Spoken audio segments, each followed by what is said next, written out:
Good morning. It's April 19th, 2022, and welcome to Triggered. I'm Cory Morgan. Man, you wouldn't think it's April 19th looking outside. It's snowing like crazy. Sounds like Saskatchewan's going to get blasted yet again. Typical Canadian spring. Global warming just can't come fast enough. I think it's going to be a while before we're planting bananas and oranges in our yards yet, despite the biggest warnings coming from our climate hysterics. Either way, this is our live daily show. Comes to you 11:30 a.m. Monday to Friday.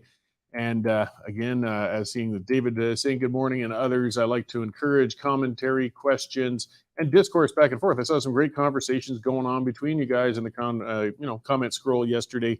It keeps things active. I mean, live is a lot of work. It's difficult. It's hard for scheduling. We get technical bugs, but I really think it's well worth it when we can have that interaction back and forth and just kind of take things where they go. So thanks for tuning in and keep commenting, guys. And of course, keep it kind of civil, though, we don't always have to agree, but we don't have to be rude with each other.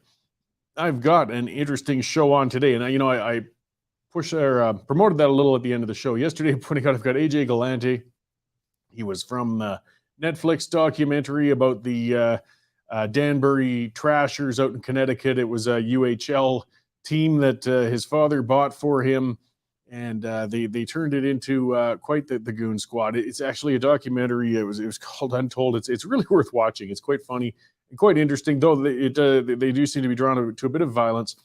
Their family is connected, or was, with the Gambino family out east, and you can imagine that they look at things a little different in their business front than others. And they're bringing an event to Alberta, and we're going to talk about that. So it should be interesting. You don't have to support what they're going with, but hey, it doesn't always have to be politics. And it's going to be unusual talk, I think.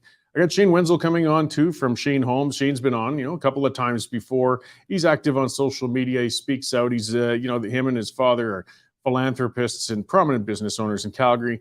And he wrote a column talking about what Jason Kenney inherited as a premier and the challenges he's dealt with. And we'll just talk about business issues in general and the challenges in Alberta. It's always a good talk with Shane. Brings us back to, the political stuff that I always talk about. So we'll get that balance today. We'll start things off now with my usual ranting. In some senses, it's celebratory because I've been watching all of the news as the mask mandates were dropped in the United States on airplanes. It took a court order to do it, but they did do so. And see, masks have become the symbol for fighting against COVID-19. It's the visible thing we have. No matter how low the pandemic numbers might get, there's always going to be some people hysterically demanding we all cover our faces for fear of spreading the bug further. And masks, like I said, are at the top of the news today because they were struck down, the mandates in the United States for air travel. Those videos are great. Most of those people on those planes, as soon as they heard it, they immediately tore off those chin diapers and gasped in grateful relief, as would I if I was one of those planes. Of course, CNN viewers recoiled in horror and triple masked to make sure to stay safer. The media is already awash, of course, with stories and experts predicting doom and gloom due to this latest mask development. It's not hard to write their panic porn scripts. They're actually pretty predictable. And there's no solid evidence after over 2 years into the pandemic that masks have had anything more than a negligible impact upon spread. They're still pushed hard by the media, though, politicians and authoritarians in general. In Alberta, it's been about 7 weeks since the mask mandates were lifted. News at that time reported in hushed tones as they scoured the internet to find internets to warn us this move was premature and surely would lead to mass uncontrolled infections and deaths. People were sought out in the street for interviews, and amazingly, every one of those people felt the masks should remain mandated and insisted they would continue wearing theirs no matter what the laws were. Well, now we're nearly 2 months in, and the panic porn aficionados have been terribly disappointed. The world hasn't ended. We're doing no better or no worse than any other area for pandemic numbers. The bodies aren't piling up, and our hospitals, they remain on the brink of being overwhelmed, just as they've always been. They were like that before COVID, too. That's a bigger and separate problem. Nearly nobody's bothering to wear masks indoors any longer if they don't have to. It's almost as if the media cherry-picked the people they interviewed when the masks came off, but they wouldn't do that, would they? The story is the same everywhere around the world. It's almost as if mandates and lockdowns don't actually work. I mean, no country has kept COVID at bay. Even China, where they've literally imprisoned tens of millions of people in their homes while literally slaughtering their house pets, haven't managed to keep a lid on COVID. Don't think for a second, though, we don't have the same kind of crazed authoritarians in Canada who would like to try the same thing. I mean, Justin Trudeau himself said he admired China's basic dictatorship because it allows them to get things done. A recent poll has found that at least a quarter of Canadians have been infected with COVID at least once so far. The numbers are surely much higher, as many people catch and recover COVID without even knowing it. Yeah, that's how bad it is. Vaccinations have been proven to reduce negative outcomes, but do little to stop the spread of COVID. Oh, I know. Spare me the emails. I'm not bending on that one. I still support free choice in vaccination, though, and that's all that matters is the free choice. Either way, it's clear this bug is simply going to have to run its course, and most of us are going to eventually catch and recover from it. This could take years, and the waves will measure in the double digits. The masks are pointless. At best, they might delay the inevitable a little bit, and then even then, that remains pretty questionable. So why do we have this ongoing hysteric push for masks? Well, it's all about control. That's the word, control, nothing more. Masks are a symbol of supplication, especially when they're forced on somebody. I mean, think of the Man in the Iron Mask by Dumas, or look at a BDSM site. Masks are used to cow and humiliate people. But the federal government, led by a fool who initiated a version of the War Measures Act to shut down peaceful protests, it really isn't beyond belief that they want to keep citizens masked to keep a virtual heel upon their necks. Trudeau has said he wants to see a great reset. That won't happen until the population is effectively subdued, and masks are a great psychological step towards that. The reset agenda needs people to remain in fear. Since COVID isn't really harming a relatively large number of people, authoritarians need other ways to keep people scared. Having a large number of people wandering around in this weird dystopian world marked by social distancing while wearing masks is a pretty fantastic way to keep the fear going. On a more local level, the impetus for mask mandates may be as benign as just being the act of lazy governments who want to appear there to be actually doing something to battle COVID without actually having to do so much. Still, it's a useless and damaging gesture and act. Masks aren't harmless, and they're more than a short-term inconvenience. The trend is moving in the right direction, but it remains a battle. We have unions and local governments across Canada still fighting to keep or return mask mandates. We can't stop COVID, but we can return to a semblance of normalcy. We just have to keep pressing until every pandemic mandate and restriction is gone. The masks are just the most visible of these restrictions. That's why authoritarians are fighting so hard to keep them, though. And we must continue to fight hard to get rid of the bloody things. It's the only way we're getting back to normal. Okay, there's my rant and where I'm getting going. And like I said, it was somewhat positive. We're moving the right way. Now let's check in on other news. We got a lot of reporting and a lot of stuff lined up. We've got Eva Siddick coming in from the Calgary office to give us a rundown on the news in Calgary and Alberta and Canada in general. It's the Western Standard. How's it going, Eva? I'm okay. How are you, Cory? Not too bad. I'm not masked. Yeah, I'm not masked, but I'm staring at the snow outside the window. It's not making me happy. Yeah, well, at least we work indoors. Yeah, that's true. Our Saskatchewan reporter, Chris Oldcorn, tells me there's another blizzard going to ramp up and hit Saskatchewan soon. So to cheer people up, he wrote another story, though, on how you can start booking campsites tomorrow to camp in Saskatchewan and plan your summer vacations. We have another story up about a BC senator explaining how he's been threatened for his pro-China remarks. He's an advocate of the China-Canada Friendship Society, and he said Chinese Canadians must be free to agree with the Communist Party without being stigmatized. It turns out during the Freedom Convoy protests, the Ottawa mayor was in regular contact with Justin Trudeau. Following a confirmed phone call between the two on January 31st, the mayor and other city officials started digging into the GoFundMe donations. Read the details and the allegations and other phone calls on that article there. Canadian packaging meat company Maple Leaf is continuing to implement vaccine requirements for employees, even though mask mandates and vaccine requirements haven't been implemented in a while. A labor arbitrator upheld the mandatory vaccination policy, but is giving employees 6 more weeks to comply, moving the disciplinary deadline from March 31st to May 31st. In Alberta, the College of Physicians and Surgeons quarterly data shows doctor registration and retainment is in the gutter. 2022 has been the second worst first quarter performance of the last 6 years. That we are down 188 doctors in the province since December of 2021. That's a big drop, something to be worried about and look into. The FDA in the US has given emergency authorization for a breathalyzer-style COVID test. The The breath sampler is the size of a carry-on luggage and gives you results within 3 minutes. Look at the size of that thing. I think it's pretty cool, pretty interesting to see that. Canada hasn't said anything if they're going to approve this device yet, but that would be an interesting drive-up experience to do a huge breathalyzer test. That picture looks a little disturbing to me, actually, but whatever. Yeah, interesting is my description.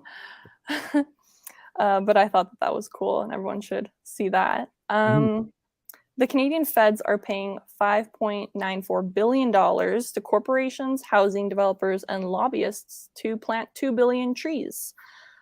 This program was announced 3 years ago, but the federal budget showed that the numbers coming out now in 2021. Our real estate man, Mike Thomas, also has a piece up on the soaring housing prices as they continue.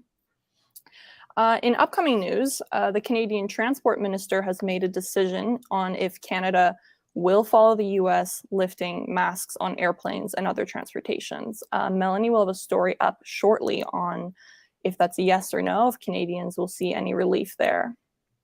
And also coming up, we have a man in Regina who won the Lotto Max, and he won $70 million tax-free.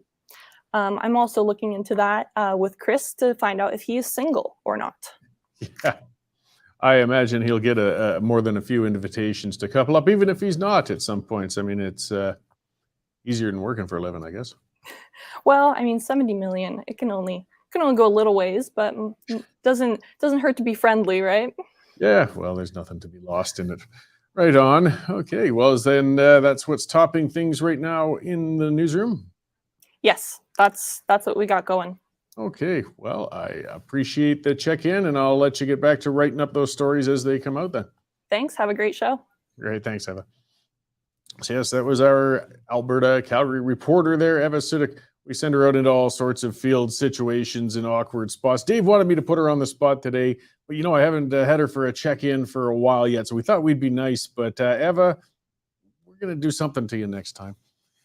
But that's all part of the training and being in a new media outlet too. You got to be able to think on your feet and go with things as they get thrown at you unexpectedly. And we'll help train things as much as we possibly can. It's funny. So yeah, as Cheryl saying, the mouthpiece for that breath sure looks like a plastic straws. Like, how intrusive are we going to get? How far is it going to get? What is with this obsessive and insane fixation with testing? I mean, we know we're getting it. We know what's going around.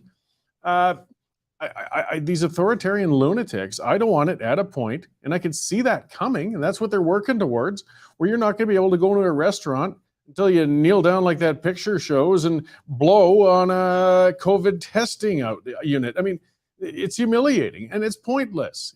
But this is where we're going. And then look at the expenses. I can see that now. Every restaurant, you thought COVID passports were bad. Well, now these businesses are going to have to spend the money to put these testing units at the front door of every one of their places. Yeah, I'm going to be eager to go out for supper and bring somebody, out to meet a group, and then you're all going to have to bow down and fillet a straw in front of the place in order to enter it. But there's no end to this. They just won't let it go. It's the COVID zero cult, and they're insane. But it keeps coming and coming. We got to keep pushing back. That's all we can do. So I'm going to, remind everybody before we move towards our next guest, all of those stories and more, of course, are on the Western Standard online.com. Check it out. For those who have already subscribed, hey, thank you guys. That's how we can keep doing this. That's how we're keeping the lights on and how we're keeping these reporters across the country. And if you haven't subscribed yet, guys, get in there and get on there. I mean, you don't want to listen to that mainstream crap anymore. You can't stomach it. The only way we can bypass it is supporting independent media. You guys have been supporting us excellently. And as I said, the subscription terms, hey, put in the coupon code TRIGGERED. You get $10 off. It's $99 a year, less than $10 a month if you use those incentives and everything. So that's cheaper than an old newspaper subscription used to be. You get all of this news fully unfettered, no paywall, all the opinion, all those stories as they break. And again, the more of you guys subscribe, the more people we can hire and the more content we can do. So got to get that plug out there, guys. Those news check-ins when we started this show a year ago used to just take a few minutes because we didn't have that many stories coming out. I mean, we were getting them out there and we were doing what we can, but we insist on original content, real stuff. We don't cut and paste crap out there for you. Well, now it takes quite a while to get through it because we got that much coming out all the time. So thank you all, and get on there and subscribe. As well, I'm going to talk about one of our sponsors before we get to our guest, and that is Bitcoin Well. I've talked about them a lot. That's because they provide a fantastic service. If you're looking to get into digital currencies, get your money out of the reach of the government, because they're always coming for it, guys. They did that in Canada. They seized our bank accounts. They got in there. The Emergencies Act took it. Well, you know what? They didn't get into anybody's Bitcoin wallets. They couldn't get your digital currency. They wanted it, but they didn't get it. You really should hedge some of your bets, get into digital currencies. And Bitcoin Well is a company. They're a local company. They're an Alberta company. They have one-on-one service. You're sitting face-to-face with them, and they will walk you through how you get yourself involved in digital currencies, how you can, whether it's a small investment, a big investment, ways that you can use it, whether you're paying your bills, transferring it to other people, you can buy Bitcoin in person. Check them out. These are the guys that'll safely navigate those digital currency waters, because it's a strange, nebulous world, but it's growing, and it's definitely the talk of the town. And, you don't want to get left behind. So take control of your money, guys. Get on there to bitcoinwell.com and check them out. You can get some good one-on-one service to get you rolling.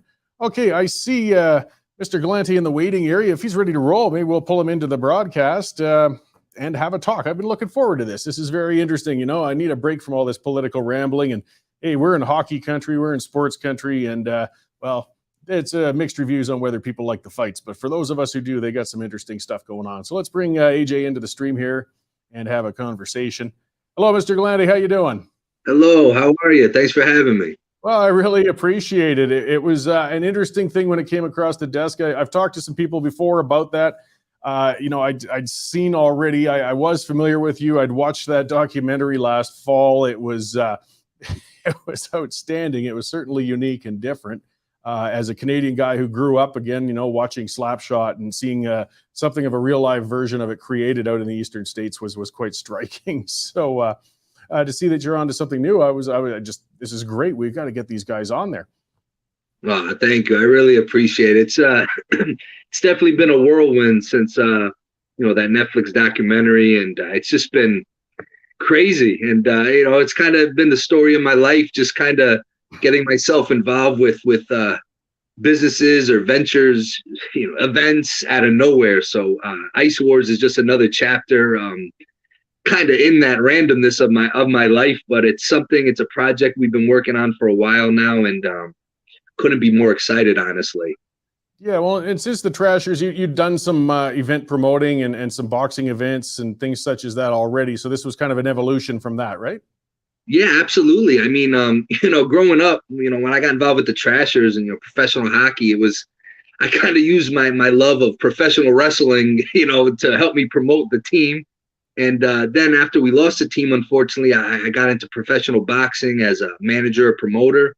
And I've been in boxing now, 11 years now. And Ice Wars is kind of wrestling, Trashers, boxing all into one. So everything I seem to get into every few years is just a melting pot, a culmination of all, previous activities or things I used to do. Well, yeah, I mean, fusion dining is really trendy right now. We can mix Korean and Italian and things like that. So let's take a mishmash and take it would be debatable, the best of hockey, the best of boxing, and maybe some wrestling, and put it into one event. So maybe if you could lay out what this event is then exactly. I mean, just kind of break down what this is going to be about coming up next May in Edmonton.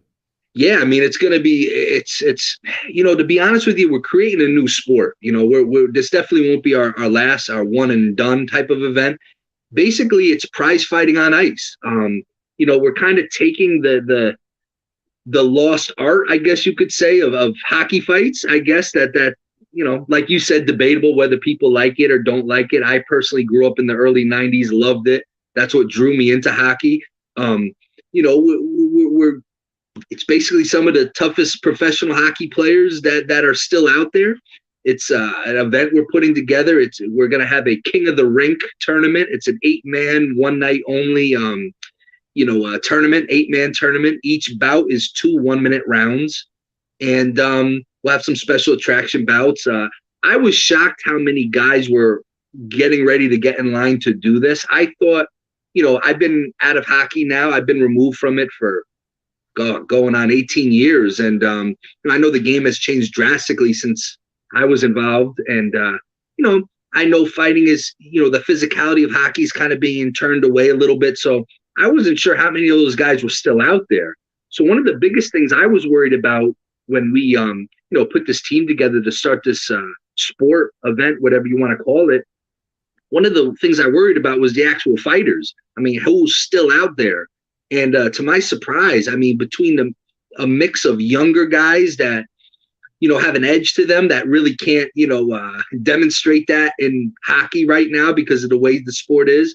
And some of the older guys my age in their mid 30s that, have been retired a few years are looking to, give another go of it.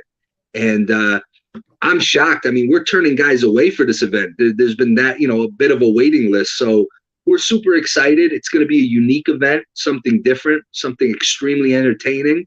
And I think we're 2022. I think we're in the need, especially in the sports world, for something different. And I think we're going to provide it. Well, yeah, we can certainly use some distraction. And I know some people, again, they dismiss it. But I mean, I remember back to watching hockey out here in Alberta in the 80s and the 90s. I mean, that was part of the games with the Battle of Alberta. When Calgary and Edmonton would play, the game wasn't complete until Semenko and Hunter went at it. That's just the way it went. I mean, unless one of them was injured or something, and then that would mean that the second enforcer would get out there.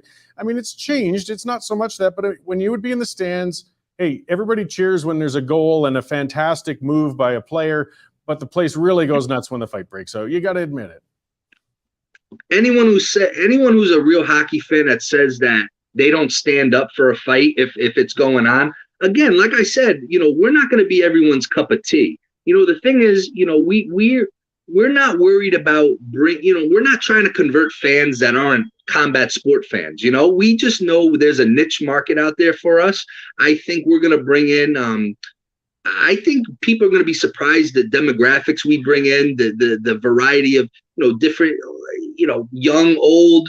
I just know it. I've been in boxing now 11 years. I mean, I got a lot of people I deal with that you wouldn't call traditional hockey fans that once they heard about this were like, oh, this is awesome. I've never even seen this before. So it's something different. And again, you know what? It's not really hockey. It's hockey players. They're in hockey gear, but let's be honest. There's no sticks. There's no pucks. There's no goals. It's prize fighting on ice. So it's definitely going to be different. I think it's going to be a lot of fun. And honestly, it's going to be a way to honor a lot of guys that, yourself, me, we grew up, a lot of hockey fans I knew grew up idolizing the enforcers, the tough guys, the goons, whatever you want to call them. When they leave the game, they don't get that they don't get that ceremonial goodbye, So now, this is a way we could kind of honor kind of the dinosaurs of the game, the guys that, you don't see anymore. So, we've gotten so much feedback from old enforcers, goons, whatever you want to call them. And they're, whether they can publicly talk about it or not, they're really supportive of, what we're trying to do.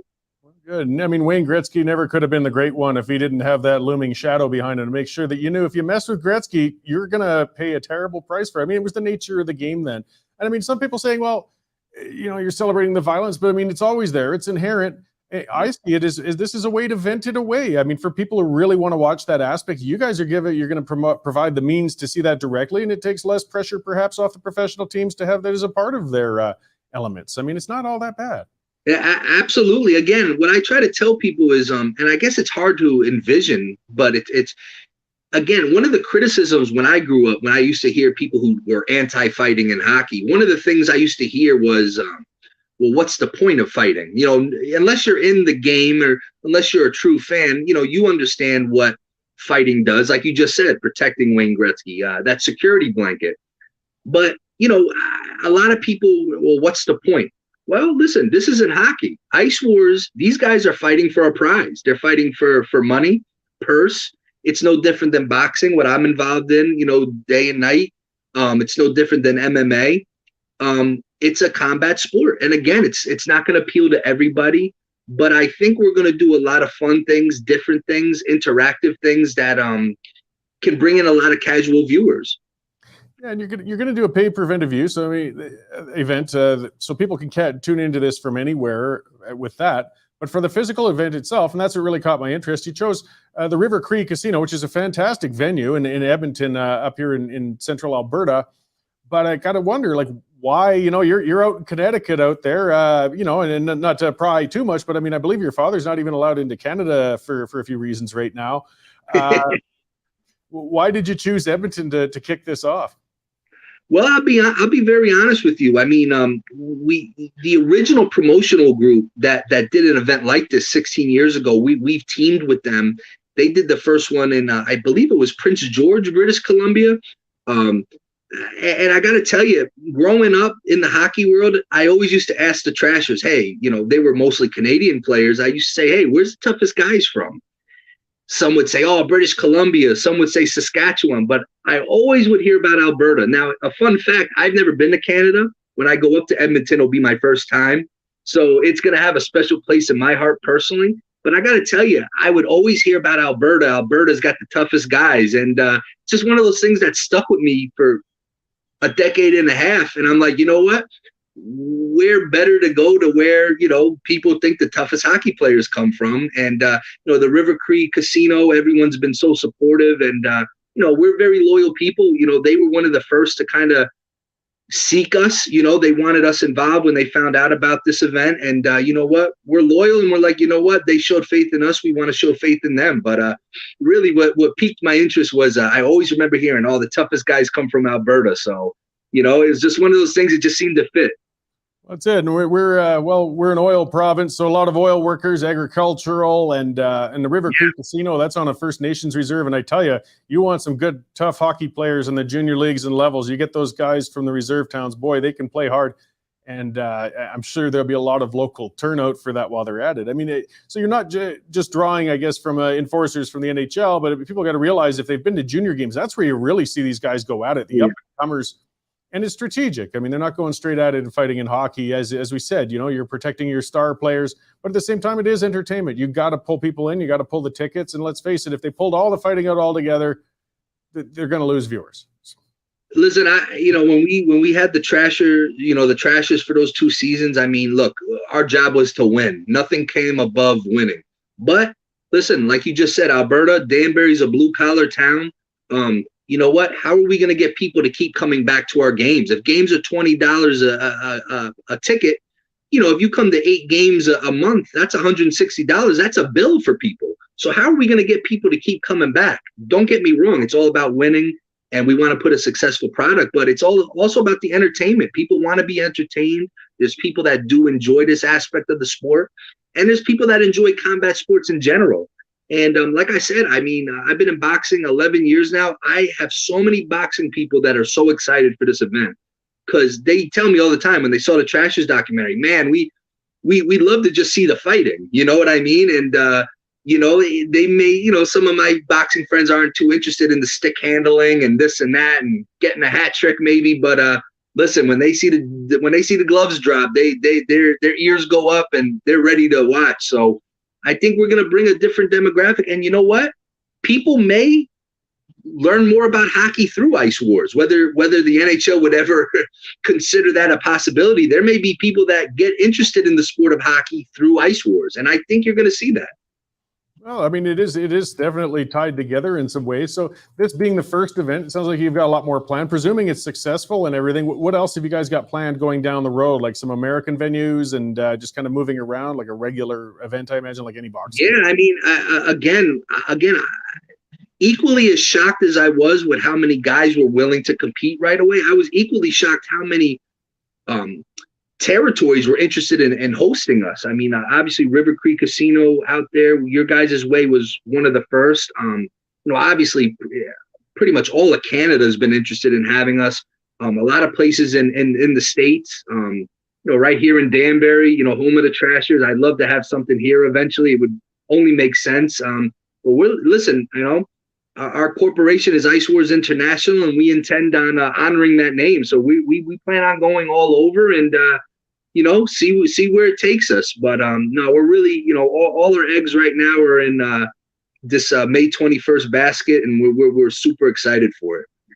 Right. Yeah. Well, I mean, I've seen the word in the comments scroll a few times coming up of gladiators, but it's a human nature thing. That's what we say. We've been doing this for a couple thousand years. We're not killing each other out in the field anymore. They're just going to beat the hell out of each other for a while. Well, listen, like I tell people, it's the same thing when I got involved with boxing. It's not for everybody. Do I expect 10 million viewers? Of course not. But I just know there is a need for something like this right now. Even the players tell me, like, I need to hit something, and you know what? Whether people want to acknowledge it or not, we're all fighters in our own way. Whether you're in a suit and tie, whether you're in the oil fields, we're all fighting something. And I think we all have that burning fighting spirit. And that's why I think combat sports do have that niche market of regulars that, for whatever the reason, it's their release. Some people like going to the ballet. I don't, but there's people that love going there. So, you know what? It's not going to be for everyone. And we're not trying to convert those people. If they jump on the train, that would be great. But if not, it's not going to stop us. Well, that's it. I mean, a lot of people really wagged their fingers when Don Cherry released his Rock'em Sock'em hockey series, which showed all the hard hits and some of the scraps. As you said, though, I mean, the guys who were the goons, they didn't necessarily get the credit in following years. So at least they were immortalized in that series. And not everybody admitted that it was a good idea, but it's funny. It was a bestseller. There's a market. People want to see it, whether they want to admit it or not. Oh, yeah. And I agree with you. I mean, going back to the Trasher days, I could tell you, the best locker room guys, the best guys off the ice were the quote unquote goons. They would do anything for the kids. We were very lucky, in the 2 seasons with the Danbury Trashers. We were very lucky with the type of players we had. Everyone was good guys. But I got to tell you, the guys that always went over and above for charities or appearances or talking with the kids or staying after the game to sign 1,000 sticks, they were always the goons. And you know what? There's a reason why people love them, and they just are the most humble guys. And I've grown to find, those guys are what people really pay for. Whether, like you said, there may not be a Wayne Gretzky, Mario Lemieux, or there may not be those guys without their security blankets. Well, that's it. And the enforcers, I mean, the reason they're nice off the ice is because they got it out of their systems while they were on the ice. Exactly. Guys that you got to watch out for. They're looking to get something out of their system. Yeah. So that's great. Well, we'll just kind of review before I let you go. I appreciate you coming on. So that's going to be May 21st at the River Cree Casino. I imagine Ticketmaster or somebody has a means for buying seats in person. Yeah, absolutely. We're on Ticketmaster live right now. Tickets start at $65. Great value. They're also available, I believe, at the River Cree Casino, the box office. So yeah, 2 ways to get them. Obviously, we'll be, live on pay-per-view, $20, great value on Fight. It's called the stream is called Fight, FITE. And listen, it's gonna be a lot of fun. And you never forget your first. So this is definitely the one to tune into. Yeah, well, sometimes the first could be a little awkward to look back on too. But hopefully that's true too. That's very true too. Yes. Hopefully it all goes well and is memorable for all the right reasons. So I'm really looking forward to it. I'll see if I can't get up to Edmonton to take that in. And like you said, there's the pay-per-view for those who can't. And hopefully a lot of bars in that run that. I mean, it's getting into playoff season. We'll look at some other distractions along with the NHL. Absolutely. Hey, you know what? It's always good to have it's always good to have options. That's right. All right. Well, thank you very much again for joining me. I was looking forward to it. I'm looking forward to the event. So, well, let's hope she all goes well for you. Thanks, buddy. Thank you so much. Anytime. All right. So that was AJ Galante. And yeah, as I said, some of those who have seen the documentary on it, it's striking. It really is. Cheryl said she watched it. And the documentary isn't all that violent. It's not the same as watching whatever this Ice Wars event is going to be like. It's quite just a unique sort of thing on Netflix. And I mean, the main thing was being said, and a lot of people say, it's vicious, it's shallow. They're right, but that's what it's about. And if it's not for you, like I know there's no way I'd be able to drag Jane to something like this in a million years. She would have none of it. But for those who like watching this kind of thing, hey, get on it. And I honestly think, as I was saying with AJ, this can draw a little of that away from the ice on other leagues. If that's all a guy really has in him, if that's all he really wants to do, well, there's where that person can get involved. Or if that's all somebody really wants to watch, takes that pressure off of the NHL or some of those smaller teams to get out there and make a violent thing on the ice. It's going to be different. It's going to be interesting. And as I said, I still find it a little interesting with these guys picking Edmonton. Of course, you see, when you're on a First Nations casino, you can avoid a heck of a lot of regulations and problems and issues like that. I suspect there might be a bit going on to do with it there. I didn't want to ask, since again, their families had some challenges with some things and the occasional run-in with the law, but whether there's going to be any forms of betting allowed on this sort of thing or what's going on. It is at a casino. I imagine there'll be some informal bets made on things. So check them out, though, icewars.com. It's something a little different. Like I said, gives you a break from politics, gives me a break from politics going into some of those sorts of things as well. I mean, we don't always have to rant. And of course, I'm going to be into politics and stuff for the rest of the show. Anyways, maybe I should speak about one of our sponsors, things that help pay our bills. Like I said, Ice Wars isn't sponsoring us, but hey, AJ, if you're still watching, give me a call. We can get formal with that. But the CSSA, and that's the Canadian Shooting Sports Association. These guys have been a great sponsor for us, an ongoing sponsor. I got to go and meet them, actually. I interviewed Tony Bernardo from them last weekend at the gun show in Calgary. It was a big one. You can find that on the Western Standard on our YouTube site if you want to see what Tony Bernardo's about, and the Canadian Shooting Sports Association. And they are what it sounds like. It's an association. If you're interested in firearms, you take part in firearms, this is where you have a resource, and you can network with other firearm owners. You can keep up with firearm news. As you can see, there's target shooting, there's black powder rifles, there's videos on safe firearm use, and they'll link you to where there are other trade shows, gun shows, things like that. I was actually surprised by the amount of people who came up. We had a booth at the gun show last weekend with the Western Standard. I tweeted it out a few times, and I had a few people come up and say, geez, I didn't even know what was going on this weekend until you tweeted it. So unfortunately, not all these shows are great at promoting. The Canadian Firearms or Shooting Sports Association, they make sure they've always got a listing of all those, so they're coming. You don't want to miss them. I mean, a lot were shut down due to this bloody COVID crap for the last couple of years. So Canadian Shooting Sports Association, their URL is cssa-cila.org. If you own a firearm, get on there and take out a membership. They're standing up for you as well with court challenges.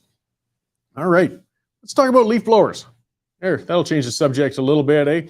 I don't know if people saw it. I've been tweeting about it. I put a poll on it at Cory B. Morgan on Twitter. We'll see what happens with that. I think it was about 98% opposed to banning gas leaf blowers. Whatever. I listen, like I said, these are things that give me inspiration while I'm driving in the Calgary traffic, and I torture myself with talk radio. Just that reminder, by the way, Danielle Smith, she's doing her show. It was a great kickoff yesterday. She's going to be on again tomorrow morning. Kind of the last good voice in talk radio, in my view. There's some good people within talk radio still, but they're so restrained and controlled that the shows are just boring now.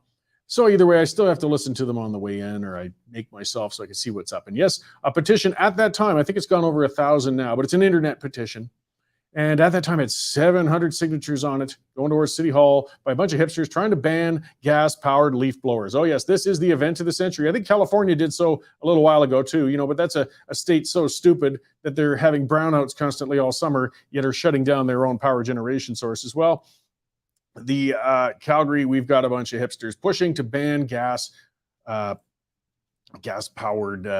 leaf blowers. Now, some people have pointed out, since I've talked about that the electric ones are really good. They're quiet, they're very affordable now, and they're not too bad. And that's great. There's nothing wrong with that. The bottom line is we got to stop banning stuff all the time. If the electric blowers are getting that good, people will go out and buy them, but that's not the mentality of the crazed controlling left. That's not the way they want to go. But what gets me most of all is the baloney that they put out on how bad these things supposedly are for the environment. These numbers are pure BS. There's no getting around it. I mean, so here we go with one of the numbers I got from, I think it was Peter Oliver. He's sort of like the head hipster in the Calgary Beltline area. And Stephen Carter, who was the weasel in chief for Gondek and a number of other unprincipled politicians, was actually getting into a fight with Councillor Dan McLean over that. Either way, side notes. But they're putting this out saying, for the best-selling commercial leaf blower, 1 hour of operation emits smog-forming pollution comparable to driving a 2017 Toyota Camry, a pretty specific car. About 1,100 miles, they say. Really? To run a leaf blower for an hour takes about maybe a liter of mixed fuel. But apparently that causes as much pollution as, I don't know all the rest of the cars, but I do know apparently with a 2017 Toyota Camry, if you drove at 1,100 miles, it would be the same amount. Somehow that liter of gas is more polluting than the, 100 and some liters it would take to drive that far. Wow. Their math is something special, isn't it? But that wasn't enough. That wasn't enough. Because I saw another one put out there, because this is on the petition link. This wasn't from Peter Oliver. And this one says the pollution from gas-powered leaf blowers is breathtakingly high. According to a study by Edmunds, a half hour of yard work. Oh yeah, they've upped the game. Half an hour, not an hour anymore. With a 2-stroke leaf blower, it's the one where you got to mix the gas, is now equivalent to a 6,200 kilometer drive from Texas to Alaska in a 6,200-pound Ford F-150 Raptor. Holy shit. How are these leaf blowers making so much damage? The equivalent, that liter of gas apparently is as polluting as not just any F-150 Raptor, but a 6,200-pound F-150 Raptor going all the way from Texas to Alaska. What a load of crap. What are they going to say next? It's the equivalent of taking an aircraft carrier from Newfoundland all the way around the Suez Canal and getting over there to the Middle East. Come on, you guys. What a bunch of crap. But, okay, crap and insanity and extremism, that's nothing new. But these guys make the news. These guys get considered. You can bet this petition is going to be taken seriously. It's going to be brought before City Council. They're going to debate this. And looking at some of those clowns on City Council, I could see them actually bringing it in, banning these things. Now, again, people say, oh, it's just a minor inconvenience. Isn't everything that gets banned always a minor inconvenience? Somebody else will always tell you it's just a minor inconvenience. No, it's not. It's an investment. I mean, those leaf blowers, a good gas leaf blower, I got one at home. I think it cost me about $300. Not the end of the world, but it's a few $100 and I want to keep using it. And what about landscape companies? Those are the guys who use them the most. And these aren't rich companies. These are often small companies that are out there. What they do at the end of their job, they usually take a leaf blower, blow off the sidewalk, blow out the flower beds a little bit. They use gas-powered ones. And yes, they can switch to electric. We're always back to that getting to electric thing. But let them do it over time. These small companies that might have invested thousands on leaf blowers now suddenly would have to invest on a bunch of electric ones. This comes with a cost. But of course, the jerks, and they are jerks in City Council, these guys have no clue what it's like to be a small business person. That's why they tax and regulate the crap out of them all the time. It's this nickel and dime stuff that puts them under, that it pressures them. It's always one thing after another after another. But that's the issue of the day in Calgary City Council. I mean, where do these lunatics get these numbers? And how can they even report this with a straight face? It's just staggering. But of course, the media didn't question those numbers. I didn't hear that in the radio this morning. They weren't saying, geez, they sound a little bit exaggerated. No, they just report. Apparently this groundswell of Calgarians opposing leaf blowers. I haven't checked my Twitter poll yet, but like I said, it was good. 95% or so of respondents, there had been a few hundred or something on my poll, said, no, we don't need to ban them. But I mean, I got to admit, the people who follow me on Twitter are a very biased pool. So, how accurate that might be, I don't know. But I don't think we really have a lot of Calgarians with that being top of mind for what they'd like to see. One person on Twitter who goes by Malta, though, that was great. He pointed out that banning Trudeau's flights to Whistler to go skiing and his flights, to the Vancouver Island to go surfing would probably reduce emissions far more than banning any leaf blowers. So maybe if we just made old clown shoes there pay for his own flights for a while, we'd save the world from a great deal of emissions. But, that would be a better priority in my view. Where else have we got here? And looking at some of the things, here's something when it gets to bureaucracy and somewhere where it hurts. I think Eva mentioned this story. So there's waiting to swear allegiance. The Department of Immigration said foreigners who pass all requirements to take their oath of citizenship should take their oath within 120 days. Well, fine, but they got a backlog of 60,000 people who paid all their fees and passed all their tests. These are eager new Canadians. These are people who want to get out here and fully participate and be Canadian and take part in the economy.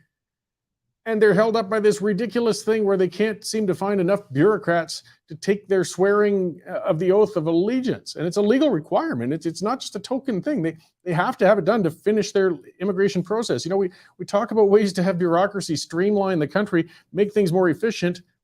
Yet the government can't even get this one straight. You can't even manage to get people together to take an oath of allegiance. They said, oh, we're rushing. We're going to hire 500 processing staff, and we're continuing to hire more. How much does it take? I don't get it. Jane is I got it wrong. I can't remember I believe it's a commissioner of oaths. She had to go through some steps. It's one of her things she does as a bookkeeper. And that's really all you need to go as far as that goes, is just you assure that a person is the real individual in front of them, and you give a stamp to say this person said this in front of me and move on. But apparently the government needs to hire 500 more people to try and keep up with this. Meanwhile, it's something that, it sounds comical, but it's serious. We have 60,000 excited, happy new Canadians who want to get in and take part in things. They want to do this ceremony. They want to look forward to it. And they're looking at 4 months or more of getting this oath done. Welcome to Canada. I'm glad we're taking people in. I'm glad we're taking in the refugees from Ukraine. I'm glad we're taking in refugees from around the world. But man, they got to shake their heads and wonder, okay, they're not war-torn over here in Canada, but boy, a lot of them are sure pretty stupid. But, well, maybe they'll help increase our pool of smart people, and our economy will be better for it.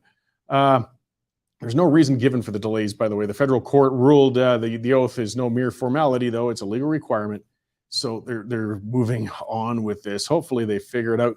Not to mention these people have to pay a $630 fee to pass that citizenship test and do that swearing, and then pay $75 more for a certificate. It does show the hypocrisy of our government bureaucrats too. We welcome you all. We're bringing you in, and the second you get here, they make you run the gauntlet and nickel and dime you for bureaucratic actions. I guess it does help prepare them for an ongoing life within Canada, because unfortunately they are going to get hit with a lot more regulations and licenses and fees and headaches as they go forward. I'll probably talk to Shane a little bit about that as we talk about the business environment and challenges we have in general in doing things effectively.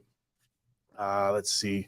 Before we do get there, actually, I see Shane in the lobby. If he's ready to roll, we can bring him in. Hey, Shane, you ready to go there? Looks like he might be. Okay, let's bring Shane Wenzel in. It's breaking away from having people of questionable background from Connecticut area running boxing matches to a business leader from Alberta, Shane Wenzel. Always great to get you on the show, Shane. How you doing? I'm doing great, Cory. Thanks for having me here. No problem. I'm good and wound up today. I think the cold weather brings it out in me. Yeah, I look out my window. I can't figure out where this snow is coming from. It must be climate change again. It must be. It'll change again in a few hours, and we'll carry on with it. So I guess I'll start just with you've been providing columns for us, which I really appreciate. And your most recent one was, one, and I do appreciate that, because we've been really beating on Premier Kenney a lot, and a lot of people have, and I like to get people. There are people who support him and feel that he needs to be given a fair shake. And you wrote one pointing out on how he was kind of handed a failing business. Can you expand a bit on what you wrote? Well, I mean, when you come out of 4 years of of an NDP term, we didn't necessarily come out of it unscathed. I mean, I call it the Great Recession now because it lasted about 5 years. So when I say he's handed a failing business, that's exactly what it is. And anybody who's ever had to come in and clean up a failing business knows that it takes some time to turn the ship around. And I think that was the main purpose behind the column was, just to show people is that you can't move on a dime. I mean, you're talking about government, you're talking about, 80, 90, 100,000, workers who, have to buy into the program. And, consequently months into the term, you get hit by the dreaded C word, COVID, and, having to deal with locking down the world. And I guess I was, I could be critical along the way, but I was less critical because I don't know who the hell else could get you through without coming out unscathed. So I guess I was in support of Jason Kenney and his efforts in that regard. Do I agree with everything? Absolutely not. I don't think anybody could, but there is no playbook on that side of things as to how to manage a pandemic. No, I mean, it's an unprecedented time. I mean, no premier, mayor, prime minister, president has had a good time this last couple of years. I mean, they reached the apex of their political career. They want to make their mark, have their legacy, and now they're all mired dealing with a pandemic, though some did better than others. Mm-hmm. And I mean, again, to be fair, it kind of ties into my rant earlier as, a big ship, a lot of bureaucrats. It was Rachel Notley greatly expanded the civil service. And mm-hmm. as I was talking about earlier, we've got government civil service groups that can't even get citizenship oaths with hundreds of people finished. So if you're looking to streamline government, it's no small task. It's a challenge at every turn, trust me. I mean, even from our small little side here in home building development, I mean, it's moving a big ship, and trying to help give them guidance as to where to go next. All the meanwhile recognizing the challenges that they may have as well. Well, and it's a critical time. I mean, the voting's been going on, I believe, for a week now, or over a week for the review, and we'll see what happens and how members decide whether or not to keep Premier Kenney on as the leader or not. I guess the main question people have been asking is kind of what you said in a sense as well. Who would have done any better? And it's a difficult question. It's a valid one. That's why you got the call. Yeah. So going further, then, beyond that, then, I mean, we're going to have bigger challenges, whether it's Premier Kenney leading things or whether it's a new leader and going into a leadership. Mm-hmm. I just like to talk about our business climate in general in Alberta. I mean, there's a lot of people been in it celebratory. We're seeing good energy prices. The businesses are spending again. They're doing some expansion, some capital investment. We haven't seen that in years, but we've still got some pretty tough waters ahead of us in general. Oh, guaranteed you do. I mean, thankfully, Alberta has, this bright future, although I'm not too sure about the energy sector because every time you turn around, there seems to be another roadblock there. But I mean, you've seen a lot happen with film and with the tech sectors, and that's been encouraging because it adds to the diversity in the economy. So you're not so reliant on your natural resources to get them to market. So I'm quite encouraged by that, and from the housing side, I mean, we've been quite encouraged there, although a little bit challenged at times with a lot of things like supply chain and even labor issues. Well, and we've talked about that, a number of times. Well, I mean, naturally, I'll gravitate towards housing. It's your area of expertise, and some of the big challenges. I mean, not just supply chains, but I mean, the big issue, the big federal budget. That's what they talked about. That was their main theme. I did a word search was housing, and they seem to admit and they realize in there we need more supply. But then just about every policy they did is going to actually hinder having more supply hit the market. It's like they know the solution, but they refuse to pursue it. This is like going to a movie premiere and being disappointed 5 minutes in, Cory. I think about the only highlight that I could bring up about the federal budget was the fact that they added in a tax-free savings fund for people on their first time home purchase. Other than that, I mean, it was a lot to do about nothing, in my opinion. I mean, I guess all this build up to we're going to do something about housing was just, again, so disappointing. When Freeland comes back and Hussein comes back and they talk about doubling the amount of builds out there over the next 10 years. Well, I mean, that would be next to impossible in my mind because between single family, rows, towns, semi-detached, and apartment blocks, we do about 200,000 homes in Canada every year. So how they're going to double that is completely beyond me because, we are lacking in supply. We are lacking in labor. And you're also challenged with provincial politics and, more importantly, municipal politics and planning with their willingness and even their ability to pay for all this. So I'm really just kind of disappointed that it doesn't tackle it in the proper way.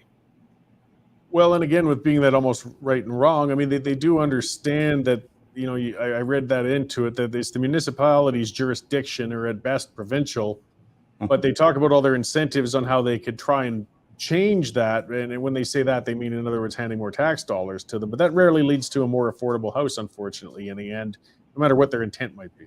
Well, again, imagine 200,000 homes a year and you throw $8 billion at it is really kind of a drop in the bucket.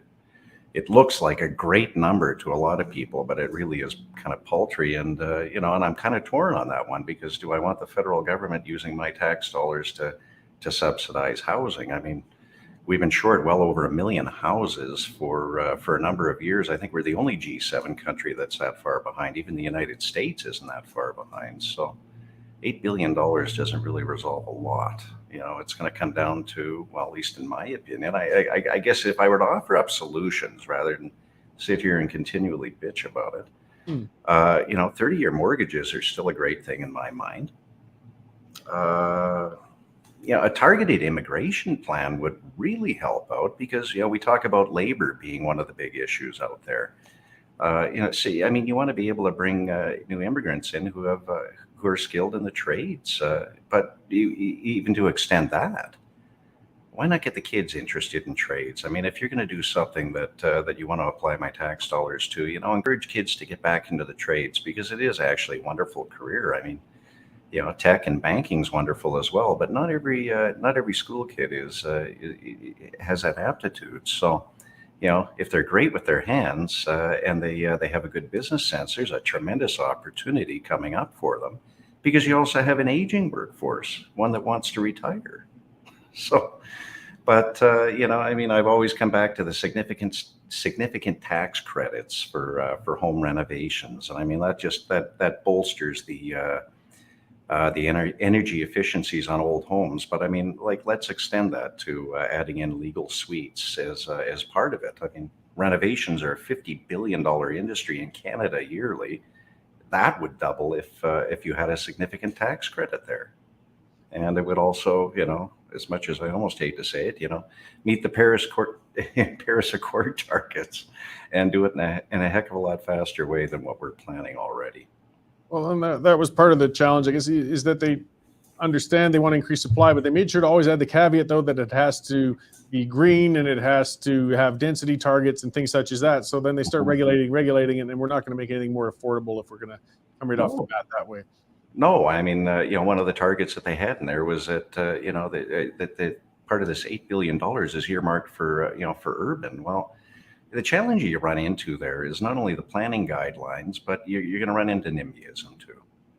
And if you're trying to resolve a problem like that relatively quick, then you do have to look to suburbia as well. And you have to accept the fact that this old plan of this bright, shiny, vibrant downtown. Yes, it's admirable, but you also have to acknowledge the fact that new suburbia also comes with a small, call it a small town center, so to speak, and that's where people can really live, work, play, and retire in their lives. So why throw all these restrictions in place on top of the money you're trying to give away? Well, I think we're only going to see more people moving to rural areas. I mean, the biggest headache I've had in Prentice so far had been the terrible internet, for example. We've got Starlink now. And you know what? I've now got city quality internet outside of the city. And that's held off people from moving out. Like the tide's going to change. People don't have to come into the city. And we need to be addressing that rather than continually trying to mash them into the urban centers. And they haven't clued into that yet.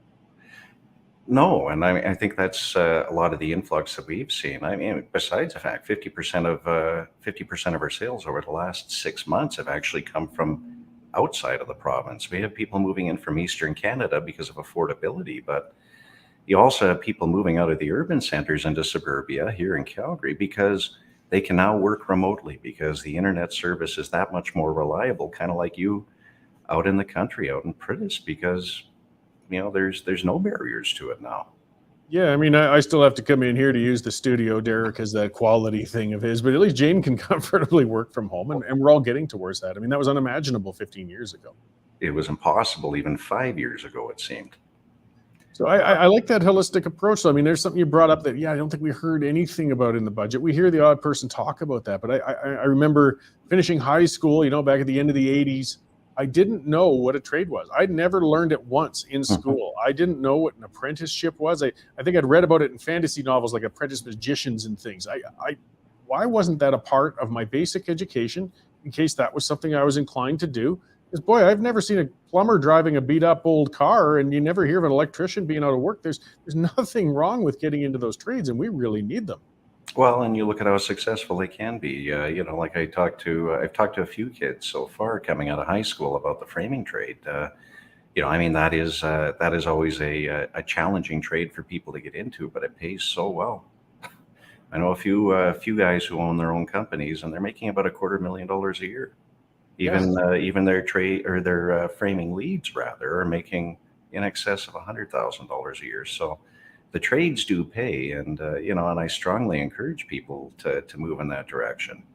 Now, if we can just get every education system lined up, I mean, life would be terrific, because there are programs like the RAP program out there, and they are starting to get a little bit smarter about it and trying to align with post-secondary too.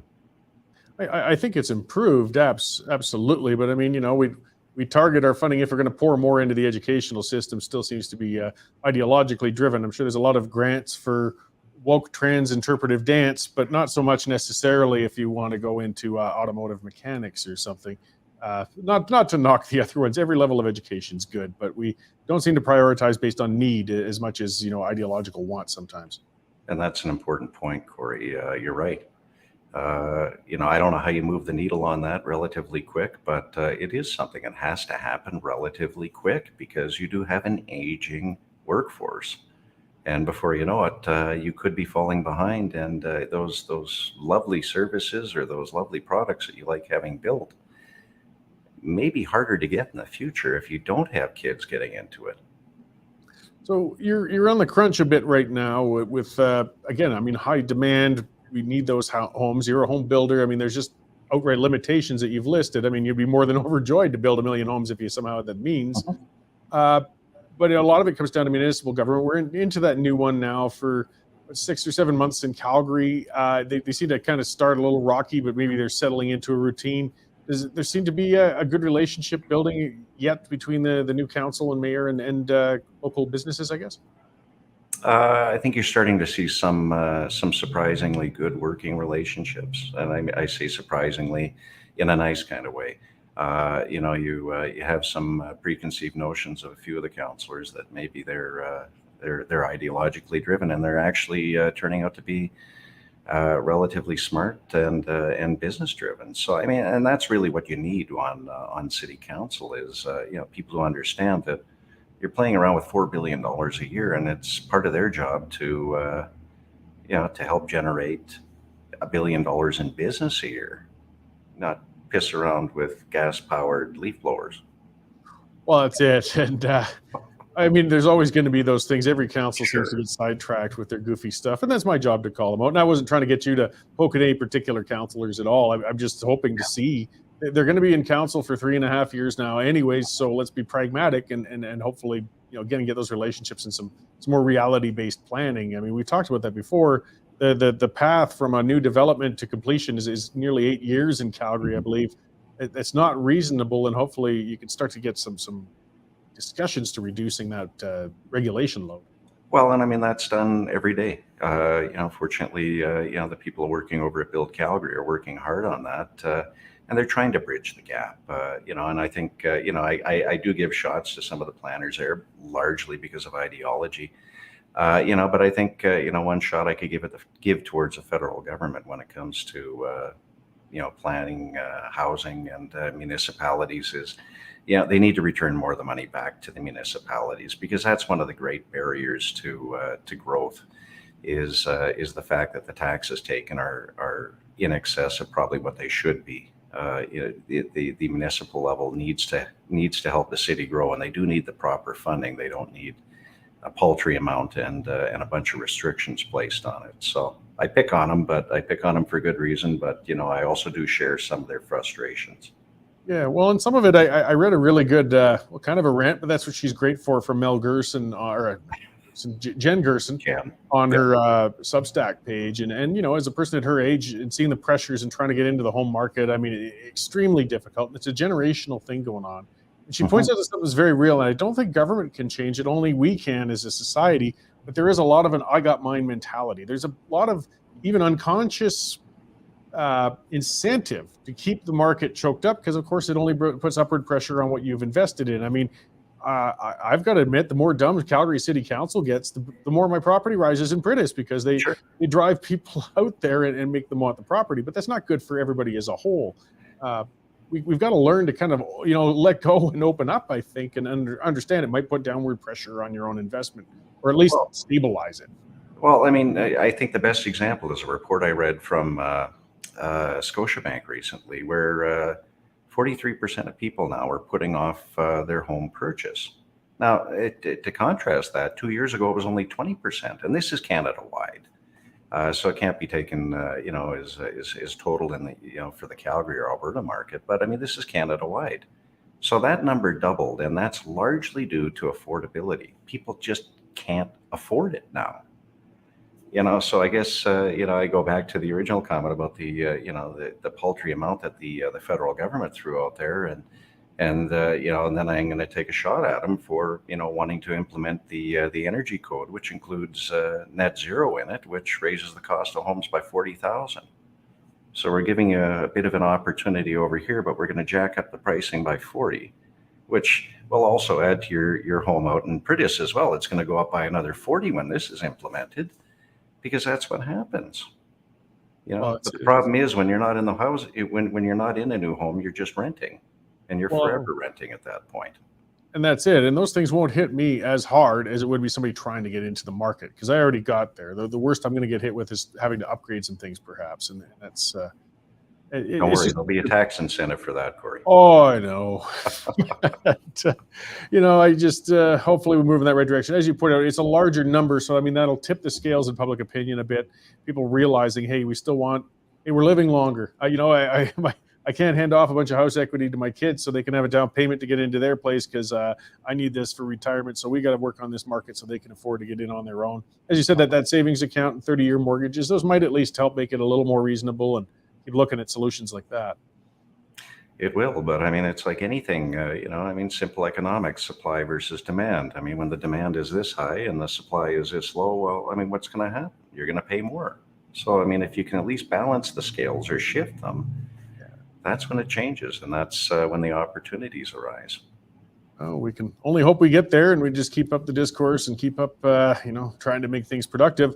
Before I let you go, you've been doing a lot of little YouTube video shorts on all sorts of subjects. I've noticed, some personal ones, some business ones, things like that. There was one on market research for do's and don'ts. Maybe you'll just get a plug in. I mean, it's been great watching those. I like those shorts, and people see you on social media. Where have you been doing those, Shane? Well, the market research on new homes, it was an interesting one, because we just went on a tour of the United States, and it's been a while. It's been 3 years. We usually go every 2. And, we had some different experiences down there, and some good and some not so good. And, what we found out is that, the markets have changed down there, and, access has, customer experience has, but, all in all, the United States are experiencing the same kind of booms that we are, and the same kind of issues as well. But, someone asked me at one point, so the trip was a failure. I said, no. I said, we learned a lot about what not to do. But, it's fun to do videos like that, because, I like to share my experiences with people, and they respond in kind. So I'm glad you're watching them. Oh yeah. And I hope people are enjoying them, because, I'm not going to stop. I get bored the odd time, and, I think I got something to say, so I'll say it. Oh, I appreciate it. That's just why I would direct people, look up Shane Wenzel on YouTube or on Twitter, and you can find it, because you promote those when they come out.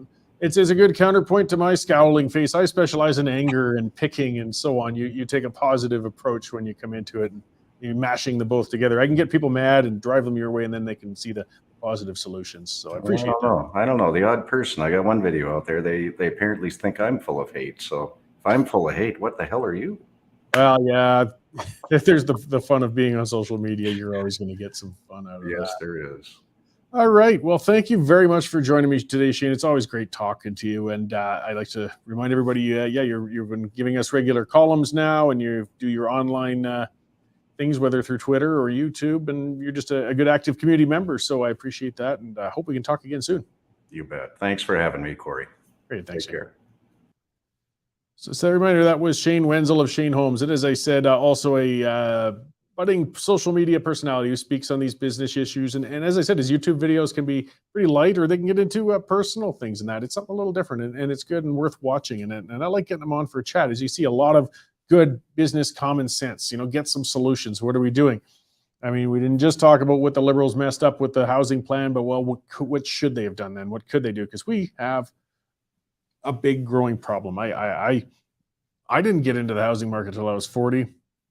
That was only because I have a wife who's very responsible with finances, who got everything together, and we still had to stretch out to the maximum to manage to get a down payment and get in. And that was, some years ago. And I was coming off the tail end of an oil industry that was paying very, very well at that time, which just doesn't exist anymore. So younger people trying to get into a new home right now, I don't know how they can do it. Well, a lot of them can't. And as Shane was saying, it doesn't matter what incentives or what you do. If there are not enough new houses being built, the price is going to go up. It's inevitable. It's math. It's supply and demand. It's just a problem. And then where are we going to go with that? I fear for where governments go with that, because usually their line of thinking, well, if the private market isn't filling it, we'll fill it. And again, if people haven't traveled a lot, get out. If you've been traveling, the one that always strikes me is when I used to work in northern Pennsylvania a lot, because we'd often fly to Hamilton and I'd drive down across the border there, and you go through Buffalo. And on that interstate, you see these row houses, these just as far as the eye can see, these big red brick row houses going back there. Those are the projects. That's what you get when government gets into housing. Sure, nobody was homeless. Nobody starved to death in those Buffalo row houses. And a lot of American large cities have these the projects, you hear of them, and they're brutal. I mean, crime was high. They're run down now. They're difficult areas to live.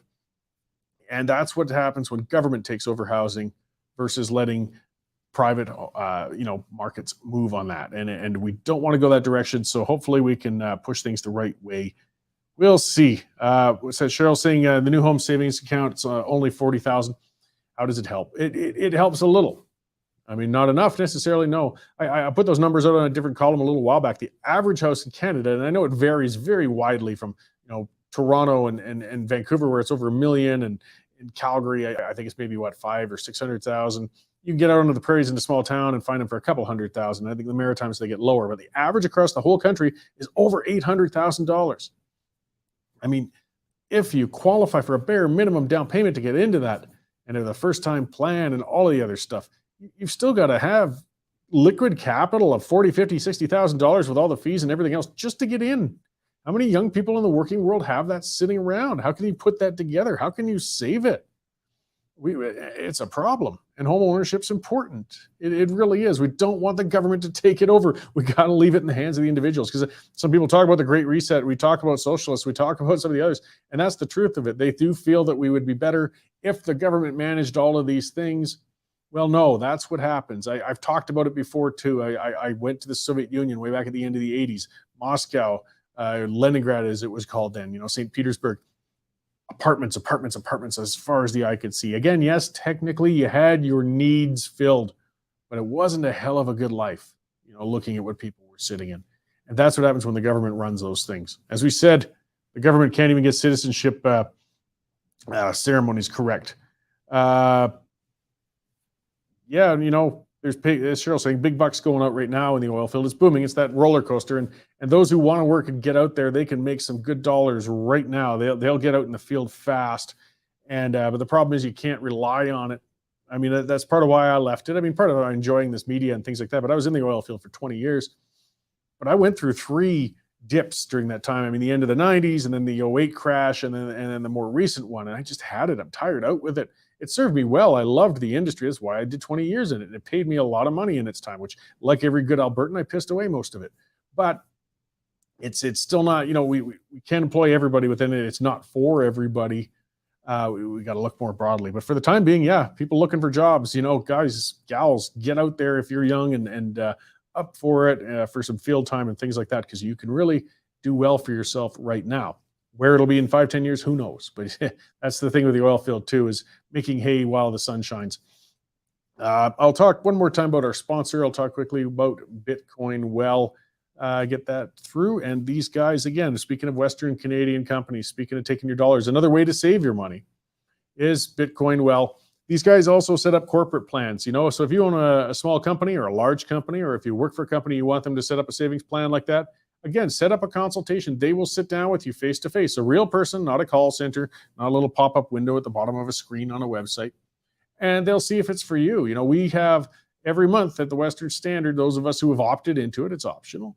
A portion of our salary goes into a Bitcoin account, and it's matched by the Western Standard. It just gives a little side savings off to the side there, and other companies can do that too. It's a nice, easy kind of passive way to throw a little money off to the side. Maybe it'll do better with inflation. Maybe it won't. We'll see. Check them out. I mean, that's the thing. These guys, what they're about is educating you, showing you how digital currencies work, how it could work for you, how it might not work for you.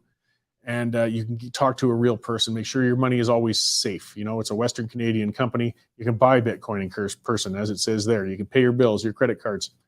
This is a good publicly traded Western Canadian company. They got ATMs all across the country. They make it as easy as possible to get into digital currencies. Bitcoinwell.com. Support them. They've been supporting us, and take control of your money, guys.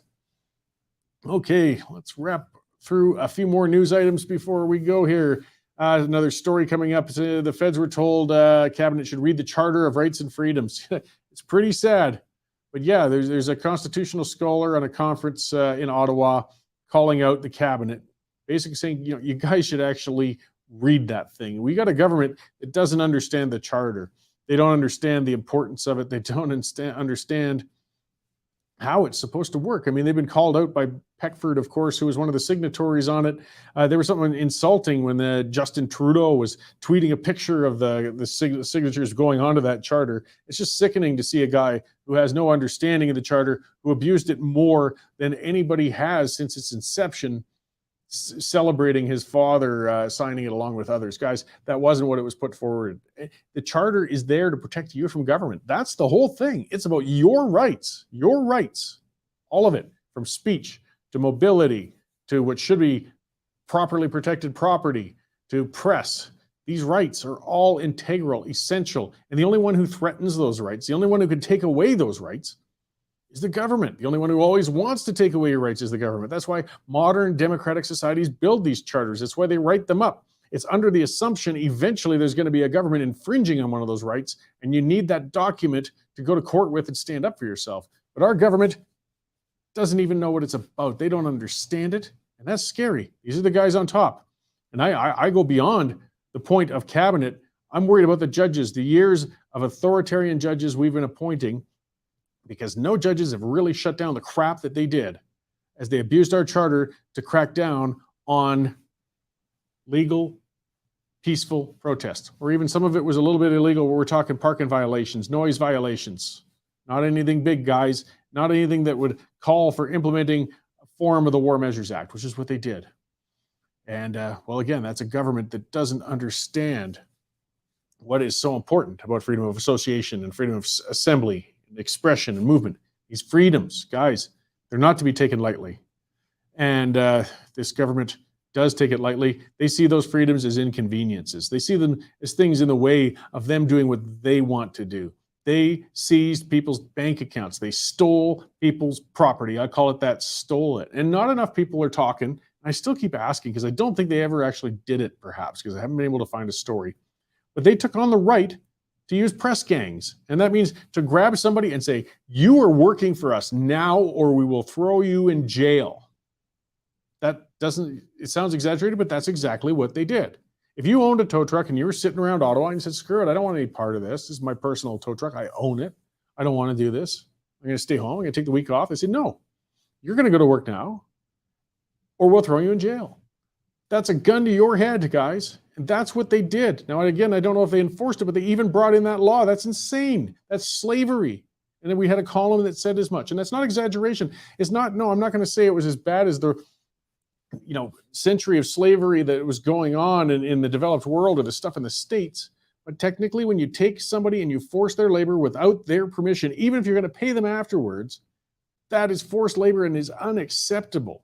And we brought in legislation allowing that. And we really, not enough people seem to understand just how dangerous that was, just how bad that was. What do we got? Some of the people, he was also called out for, what are the cabinet members calling people within the protests human scum?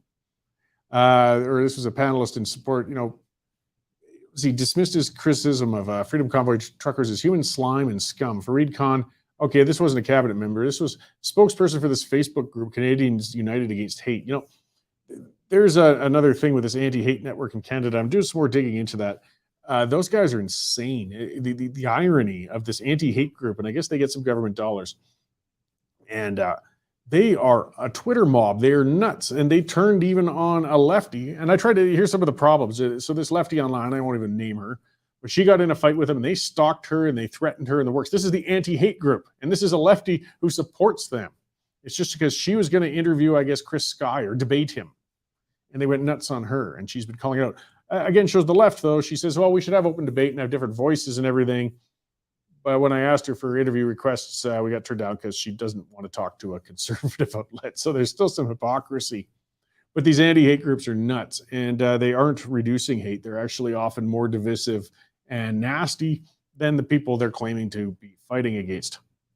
And these are the ones that impact the government. These are the ones that the government actually uses for sources of information and crap like that. What else do we got? Let's see. Feds pay lobbyists today, or Dave Eva talked about that for trees. Department of Natural Resource paying lobbyists and corporations, including developers. I should ask Shane about that. He's not a developer, though. They're a home builder. To plant 2 billion trees under a human well-being program announced 3 years ago. Forest companies that already plant 500 million trees a year are exempt, of course. They don't get the money for that. They never get credit for that either, you know. Go out to a cut block, check it out. I mean, you can tell it's been done. You can tell all those uniform little trees, those bright green ones. It's a replant. Fire areas too, things like that. But the logging isn't as destructive as a lot of people like to make it out to be. In fact, it's often good for the ecosystem. But either way, these ridiculous government programs, billions again pissed away.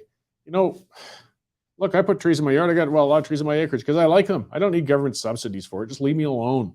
We will grow them. If I got the room, that's the thing with you want your high urban density and all that crap. You're shoving everybody into downtown areas and infills with no yards. They're not going to plant trees. You give somebody a nice suburban freestanding house, single family dwelling, guess what? They like trees. They're nice. They're good for the yard. They're good for the front. They'll do it. You don't need a big program. But welcome to the big bloated government bureaucracy. And guess what? They're going to be terrible at it. They always are. They won't get them in efficiently. You can count on it. Government just is not good at doing anything except getting in your way, not getting out of it. So where are we going? I'm going to wrap things up. I think we've covered a lot today. I got another good show going on tomorrow. I've got Danny Hozak. Some people might be familiar with him, and he runs the Alberta Freedom Conference. It's a regular event. He holds it around the province. They've been able to finally do fully in person. I think they did some semi-in-person ones over the last couple of years. They always have a large slate of good guest speakers. I think, boy, you know what? I'm going to have to ask Danny who he's got this year. I don't want to promote who he's got. He's got a huge list of speakers coming out. Alberta Freedom Conference. Check it out online. You can look it up and you can see it. And we're going to talk about that tomorrow because it's happening this weekend in Calgary. And then I'm going to have Adam Scorgi and Shane Fennessy. And they've got an Alberta-based release of an NFT. And that's that non-fungible token. I got to admit, I don't understand what the hell those things are. They're another one of those things like digital currency. It's huge. It's really taking some of the markets by storm in some ways, and some of them taken off and gotten really huge. But I don't fully understand exactly what they are. And they're going to be using it as a means, though, to raise money for their business. They actually, one of them is a documentarian who's produced a whole number of films and things in Alberta and such. But it's going to be good talking to them so they can break down just what these NFTs are. Because because I don't understand them doesn't mean they're not going to continue to grow or they might not be important. So they're going to come on as some Alberta business people, Danny Hozak and him. And tomorrow morning, don't forget, we got Danielle Smith for her second show with us. That's going to be at 9 o'clock tomorrow morning. Make sure to tune into it and see what Danielle's got to say on her second show here. And after that, join me at 11:30 and we'll have another good show. So thanks for tuning in today, guys, and we'll see you tomorrow.